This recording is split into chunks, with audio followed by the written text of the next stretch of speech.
Hello friend, welcome to my YouTube channel. कि जैसा कि आप देख सकते हैं कि यहाँ पे मैंने फ्यूरे का रैम लगाया हुआ है और मेरी रैम की फ्रीक्वेंसी है 6000 की और शो कर रहा है 4800। दिखाता हूँ मैं आपको। यहाँ पे आप जिस तरह देखेंगे मेमोरी पे अगर मैं गया तो यहाँ पे 4800 मेगाहर्ट्ज़ की दिखा रहा है, ठीक है ना। और जबकि मेरा रैम कितने का है, 6000 फ्रीक्वेंसी का है। कैसे है वो बताता हूँ मैं आपको। यहाँ पे तो फ्यूरे दिख गया कि मेरा रैम जो है किंगस्टन का फ्यूरे है और ये मॉडल नंबर है, अगर आप जूम करके देख सकते हैं, ठीक है ना। सेम मॉडल नंबर मैंने यहाँ पे डाला है, ये मॉडल नंबर। तो यहाँ पे ये DDR5 6000 दिखा रहा है, CLC40, जो अपना रो साइकिल टाइम के लिए होता है। ये कुछ स्पेसिफिकेशन होते हैं कि आपके कॉलम वाइज जितने स्पेस हैं उसी के हिसाब से 288 पिन का दिखा रखा है, ठीक है ना। और ये जो है अपना SD रैम जो है, ये SD रैम होता है और DDR में टेस्ट किया जाता है, इसीलिए DDR रैम कहते हैं। यहाँ तक तो क्लियर हो गया, ठीक है ना। अब मैं आपको बताता हूँ कि मेरा रैम जो है जिस तरह यहाँ पे 6000 का है लेकिन 4800 फ्रीक्वेंसी क्यों दिखा रहा है।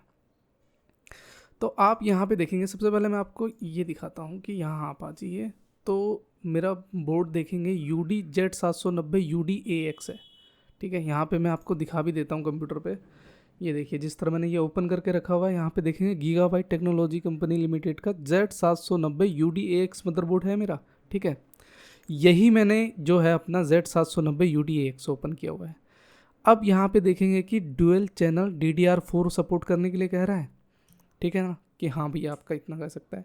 तो जब मेरी रैम की फ्रीक्वेंसी मेरी 6000 की है तो ये यहाँ पे जो मेरा शो कर रहा है, यहाँ पे 4800 शो क्यों कर रहा है, मैं बताता हूँ इसके पीछे रीज़न होता क्या है। देखिए कभी कभी आपका मदरबोर्ड जो है सपोर्ट तो करता है, लेकिन प्रॉब्लम पता है कहाँ पे आती है।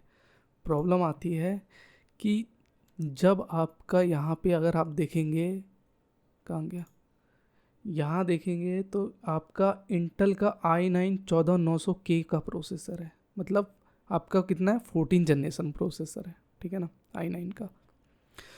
लेकिन वही आप रैम यहाँ देखेंगे कि सपोर्ट 13 जनरेशन और 12 जनरेशन कह रहा है, लेकिन बाद में इन्होंने करा क्या कि 14 जनरेशन भी सपोर्ट कर सकता है। तो ये भी एक हो सकता है कि आपका जनरेशन का गैप हो, तो इसीलिए। लेकिन सपोर्ट तो कर रहा है, चल तो रहा है आपके सामने, सेम सिस्टम पे मैं काम कर रहा हूँ।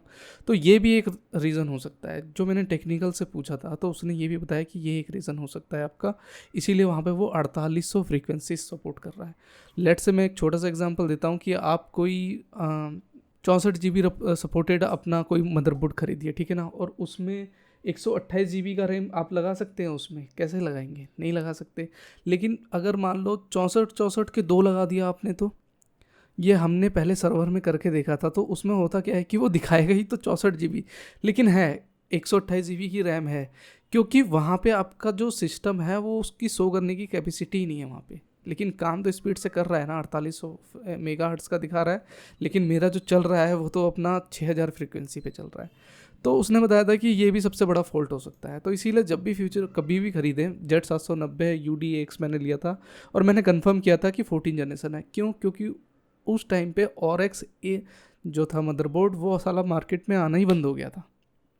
तो ये सबसे बड़ा रीज़न है जो मैंने आपको एक्सप्लेन करके दिखाया। तो उसके लिए वरी नहीं होनी है। मैंने सिंपली ये बताया है कि अगर आपके पास रैम है और रैम का मॉडल नंबर है, नहीं है तो रैम पे मॉडल नंबर लिखा हुआ होता है, उस मॉडल नंबर को लीजिए और गूगल पे सर्च करके देखिए, तो उसके हिसाब से उसका टेक्निकल सीट निकाल दीजिए। टेक्निकल डाटा निकालने के बाद देख लीजिए कि क्या वो 6000 फ्रीक्वेंसी का रैम है भी या नहीं है। अगर है तो उसके बाद भी क्यों नहीं सपोर्ट कर रहा है, तो कहीं ना कहीं आपको जनरेशन गैप देखने को ज़रूर मिलेगा।